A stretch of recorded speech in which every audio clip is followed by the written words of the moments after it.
بقى حاجه بمناسبه اخواتنا الاهلاويه اللي معانا اللي على اللايف اللي اتعودنا خلاص منهم على الاساءات وبيخشوا ناس يسبوا ويشتموا ويفضفضوا مع نفسهم شويه ويخرجوا تاني ويخشوا يهردلوا بالكلام. ماشي، انا مقبول والله. خلاص انا زي ما قلت لحضراتكم مش هبص ولا هعلق على حد فيهم دول، خلاص ده حاجه في الدم يعني.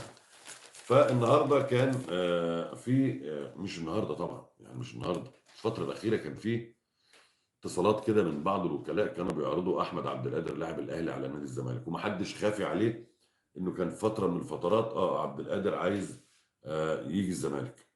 طيب ايه بقى اللي حصل؟ اللي حصل انه اداره الزمالك رفضت تقوم بدور عثمان احمد عثمان او شركه المقاولين العرب، رفضت تعمل كباري. الزمالك لا يجيد الكباري. خلاص، الزمالك لا يجيد الكباري. رفض انه الولد يروح حته بره ويرجع منها على الزمالك او الزمالك ياخده منه، وقالها له صراحه: الزمالك مش هياخد حد عن طريق كوبري، لا من الاهلي ولا من غير الاهلي، عشان ما حدش يقول لي يطلع يقول لي ده محدش يقدر ياخد حاجه من الاهلي. لا يا سيدي، ولا من بلديه المحله الزمالك هياخد كوبري. ليه؟ لان ده مساله مبدا عند نادي محترم. لم تحدث في تاريخه انه خد لعيب عن طريق كوبري، لا من النادي الاهلي المحترم برضه ولا من اي نادي في مصر. وطبعا المساله مش محتاجه لا نتكلم عن ارقام ولا نتكلم عن اسماء. حتى اللاعبين اللي الزمالك خدهم في تاريخه من النادي الاهلي كلهم بعد استغناء الاهلي عنه.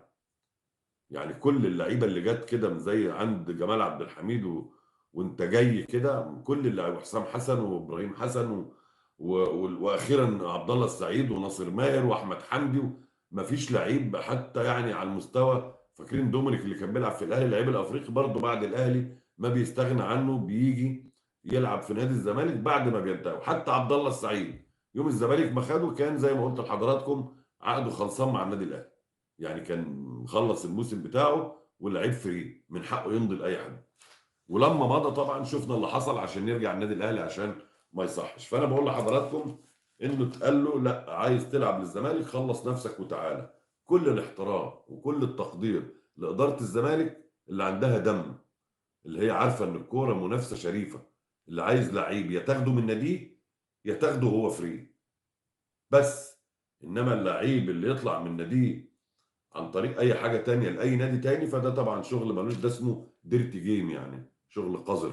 الزمالك لا يجيد الشغل القذر. الزمالك طول عمره بطلع اللائحه وبقول عقوبته ايه وبوقع العقوبه من غير اي توازنات. لانك انت بدات بتوازنات مع النادي الاهلي، قعد 13 سنه ما بيروحش يلعب مع الاسماعيلي في الاسماعيليه.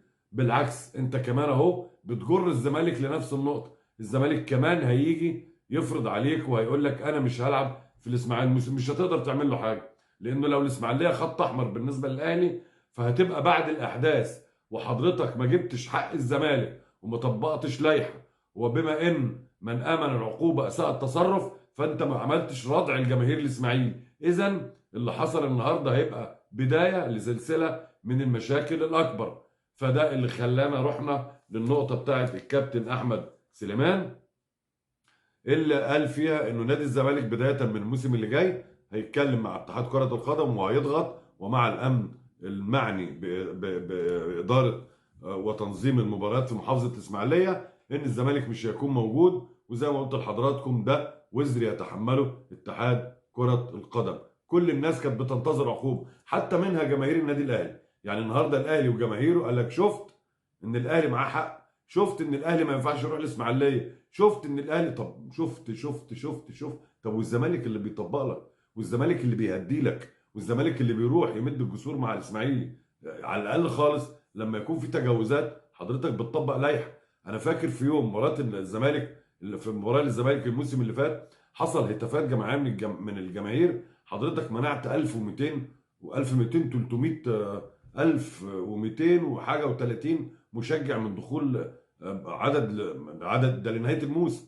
انت منعت عدد من الجماهير وحرمتهم من حرمان من الدخول للمباريات، لانه كان في سباب وكان في بتاع، وكان سباب عادي جدا لدرجه ان هم يعني كل الحكايه رموا ازازه في الملعب. طب جماهير الاسماعيلي كان في ازاز وكان في طوب وكان في سباب جماعي وكان في لافتات موسيقى موجوده في المدرج. انا مش عايز اتكلم في الموضوع ده بشكل فيه اسهاب، لكن انتوا اللي بتاخدونا له. طب لما الكلام ده موجود والامور دي موجوده، وكمان حكم المباراه دون لك كل صغيره وكبيره، كابتن محمود البنا كتب الاعتداء، كتب السب الجماعي، كتب ما قيل عن اللافته، وكتب اللي حصل بعد المباراه، ومع ذلك اتحاد كره القدم لا ارى لا اسمع لا اتكلم.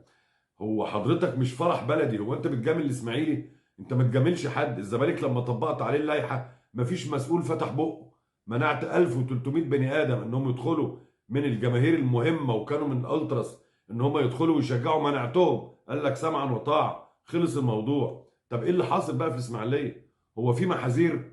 ده كده مش الاهلي اللي خط احمر، ده كده الاسماعيليه اللي خط احمر. انا اتمنى المساله ما تخرجش عن اطار كره القدم، تطبيق اللوائح يتم بمنتهى السرعه، والا هتجروا الكره المصريه تاني